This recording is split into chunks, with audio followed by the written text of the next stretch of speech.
Hello, and welcome to In the Court of the Wenton King. We're doing 3 Sabbath albums that we haven't done, and they're all different, so it's interesting. It's all about the story of what happened. And the stories with this album, there's so many stories with this album. This is infamous. I mean, I don't know, maybe we should talk about the music, because nobody else does. Everyone talks about what happened and how it was really jarring. The whole thing was wrong. But yeah, I mean, it's about the Ardens. You know, Sabbath at this point, in fact, the whole story of Sabbath over the next few years is about the Ardens, because, you know, when they got rid of Ozzy and got Dio in, really interestingly, that Don Arden decided he didn't want to manage them anymore. He thought, well, have you got a midget? He's short. What are you doing? So so at that point, Don Arden actually got rid of them, and he sold the management rights to Sandy Pearlman, who was a bit of a lightweight, who they then eventually got rid of because he just wasn't effective enough. And I think they were managing themselves, but then when Dio went, by that point, Sharon has basically escaped with Ozzy and fallen out with Don. So she's now doing that live album of Sabbath songs, which they didn't want to do, but Sharon said, you've got to do them, and that messed up Live Evil. So suddenly the tables have turned massively. And Sabbath are in a sort of dodgy place, and Ozzy's on the ascent, not with Jet Records. So this is we're getting towards. Ozzy's just touring at this point, but we're getting towards Bark of the Moon. So they're no longer with Don Arden. So Sabbath go back to Don Arden and say, "Sorry, you were right, it didn't work." So Don now wants to get back at Sharon. So he thinks, well, we need an even bigger, more famous singer. Get Ian Gillan. What? Ian Gillan? What's that going to sound like? Doesn't matter. And in that sense, he's right. This was huge. Because, big name, much more famous than Dio. Bigger name than Ozzy, And so that, famously they met at the Bear pub in Oxfordshire and got drunk and then woke up the next morning and Ian Gillan's manager phones him up and says, yeah, if you're going to make big career decisions, I think you need to ask me first. He's like, what? What are you talking about? He didn't even know. He didn't remember. He was drunk. You're a band now. Oh, shit. You're in Black Sabbath for a year. What? And yeah, it actually sounds like that. It actually sounds like Black Sabbath, actual Black Sabbath, much more than Dio Black Sabbath, actual Black Sabbath, with Ian Gillan. It's actually that jarring as it sounds. And there's big fans of this album. I hated it when I first heard it. It is good. The songs are good. It's Gillan that says that. No, the songs are actually good. Everything else is wrong in every possible way. It's a disaster. So yeah, Born Again. I didn't mind it that much. I mean, there is times when you think, Ian Gillan, okay, too much Ian Gillaning. But there are moments like, I think in Zero the Hero, because I thought, actually... Take me down to the Paradise City. No. Yeah. I actually thought that's probably closer to Ozzy than... It is more like proper Sabbath than Dio. It's strange, isn't it? Yeah, very good. And actually, I quite like Stonehenge. Stonehenge. It's obviously a complete joke. I did not realise this came before Spinal Tap, and I thought, why the hell would you do a song about... Stonehenge is off. You're not allowed to do a song about Stonehenge because of that. You got any ideas for stage set, Stonehenge? Stonehenge. But yeah, I mean, it's 80s rock, because rock was changing, wasn't it? I mean, Black Sabbath was supposedly progenitors of heavy metal or whatever, dark metal, whatever you want to call it. And that had obviously moved on to sort of like thrash and that. Heaviest, exactly, yeah. It's coming. That's the thing, yeah. Yeah, and it's kind of... I'm not a big fan of thrash. I think Metallica get away with it because they've got like... With Hetfield, he's got a meaty voice, if you know what I mean. It's not like... it's not like Ian Gillan, which is... I think they get away with it on that front. I don't think they should be following the trends of the time. They should be setting the trends. Yeah. Or just doing Black Sabbath, really.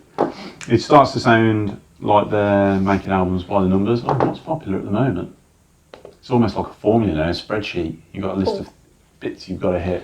Yeah, but this isn't like mainstream. This is cutting edge. That's the thing. I always felt it was Geezer's hand saying, this is what's happening, down with the kids. You know, and like Venom and stuff like that, you know.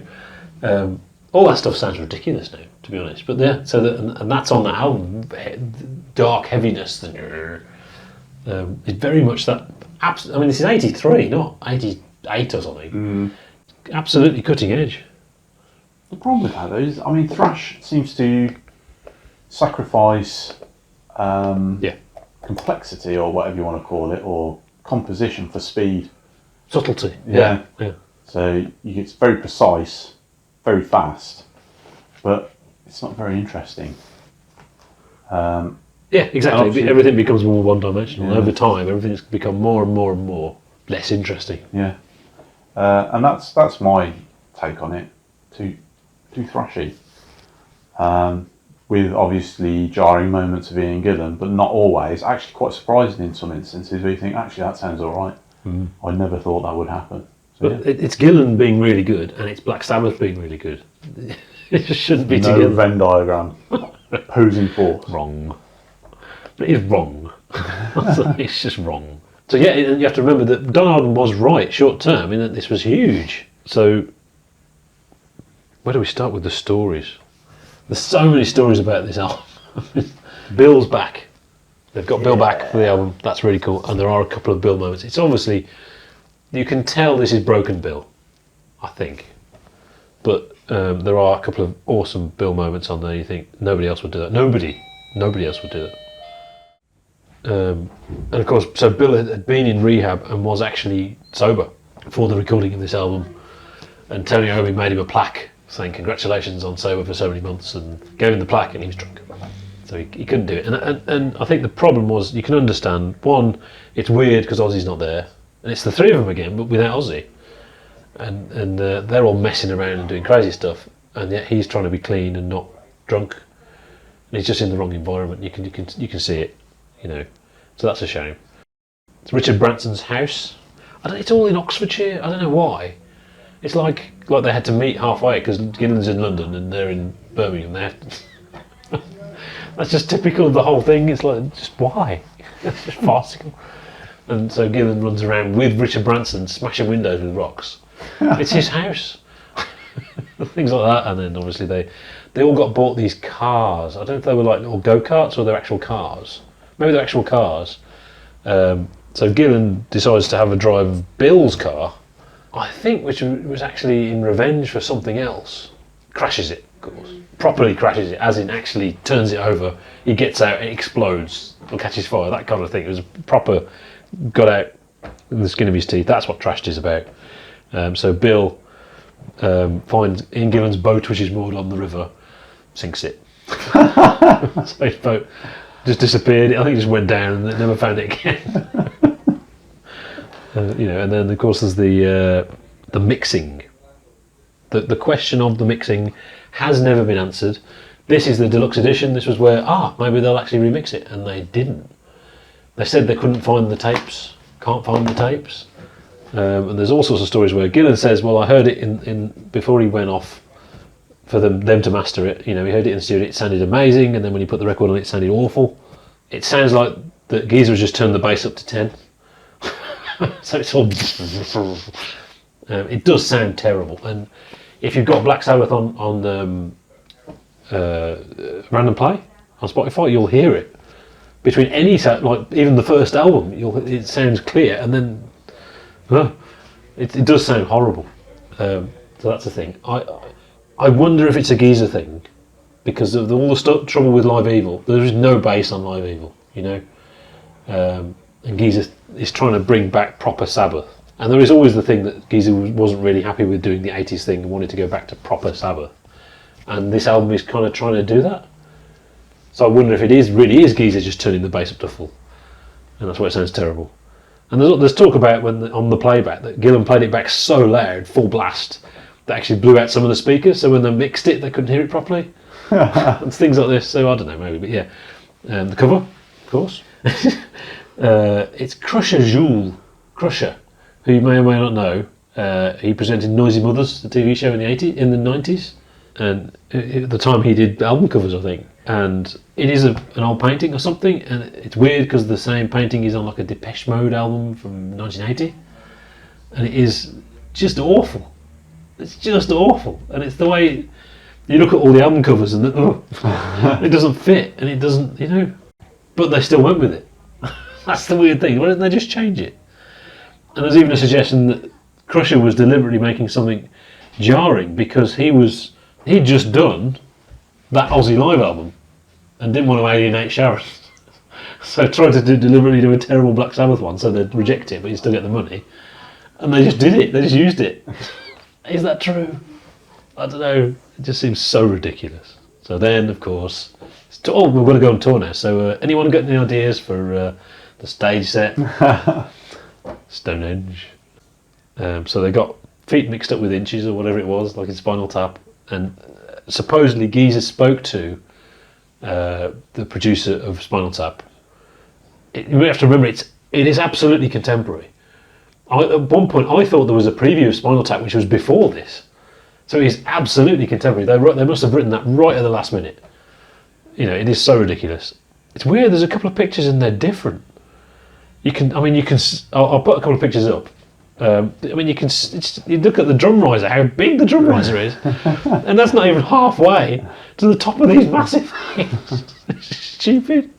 But that bit, I'll get a screenshot of the famous bootleg because there's no pro shot footage. There's a weird TV thing where they were miming. That's the only pro shot footage. But there is an audience shot thing, which is pretty good. And sadly, it starts with the first song, and we don't get to see what happened at the start because that's another thing. And but the Stonehenge thing on that looks completely different. So that's really interesting. Is it Montreal? I think it's Montreal. Is it?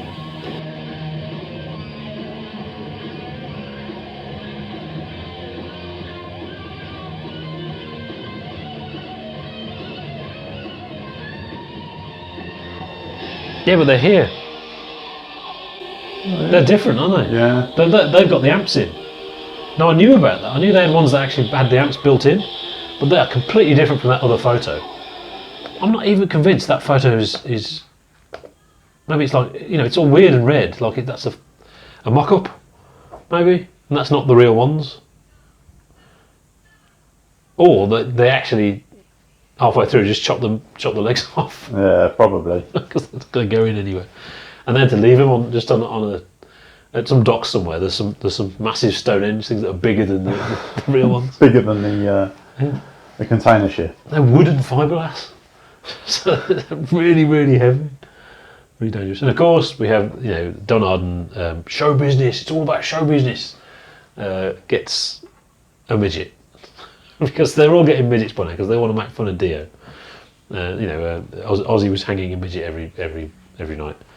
But he's dressed as the baby on the cover, and they put a mattress out so he could climb up on the top of the bloody Stonehenge thing and scream and jump off and die. And then the roadies come on in dressed as monks, but you can still see their sneakers underneath. Walk on and nobody knew where they were from or what they were doing. And then the band run on and start playing, But none of the bootlegs confirm that to me. So I wonder about that. There's no evidence of it, it's just a story. And Gillan singing those songs is so bizarre. Actually, a lot of the time he's more suited to it than Dio. Paranoid is great. Listening to singing Iommi is just so bizarre. It's really strange. Wrong. Yeah, so Born Again. And, the agreement was, as far as Gillan says, he agreed to join Black Sabbath for a year. Geezer says, it was never meant to be a Black Sabbath album, it was going to be a supergroup. Iommi, Butler, Gillan and Ward, I believe Gillan, I don't believe Geezer. Geezer says that, but I don't believe. He also says he left after the Born Again tour, which is only half true. I think he sort of did. He had to go and sort out his life or whatever again, but was back within a couple of months. There's a whole period after this of loads of different singers, and he was there. So that's the thing. I listening to it now, the second side works better than the first. I think everyone thinks of, well, they think of Trashed, but Disturbing the Priest and Zero the Hero, and they're quite heavy, and with Gillan doing the and all this. But I think actually the second side is works better with Digital Bits, Born Again, and Hotline and Keep It Warm. I think Born Again is the only subtlety, if you like, where it actually works. I think Born Again is a really good song. Incredibly hard to sing. Some of this, if you actually work out the pitch of where he's singing, and it's full head voice, and he doesn't take a breath, you couldn't do it live. It's impossible. People talk about him struggling. You have to remember, in '82, he finished the Gillan band because he was told to take a year off because he had nodules on his throat, like Freddie Mercury, and actually he joined Black Sabbath instead. Oh God! And his voice was never the same. You have to remember. You listen to him; he is amazing on this tour. He's incredibly inconsistent. He's obviously in a terrible state, but amazing. A year later, Perfect Strangers tour, it's gone forever. The actual stuff is gone forever, sadly. So it's interesting you compare that to Dio. It's actually harder to sing than Dio stuff. It's actually higher and actually, more difficult. But does it sound good? I don't know, but it's amazing. How do you egg that? 2 eggs. 2 eggs, okay. 2 eggs with some good stories. Yeah. 3 eggs for me. So yeah, a real curiosity. If you haven't heard that and you know those 2 artists, it actually sounds like that. Huh? Really? Yes. But good songs. Good guitar playing. There you go. Yeah, we've finished Black Sabbath now. There's no more Black Sabbath albums. No, there's no more Black Sabbath albums, is there? No, there isn't. Yeah. Oh, hang on. Next. It's like Tony Iommi said, you just carry on. If someone leaves, you carry on. If the whole band leaves, you just carry on. See you soon.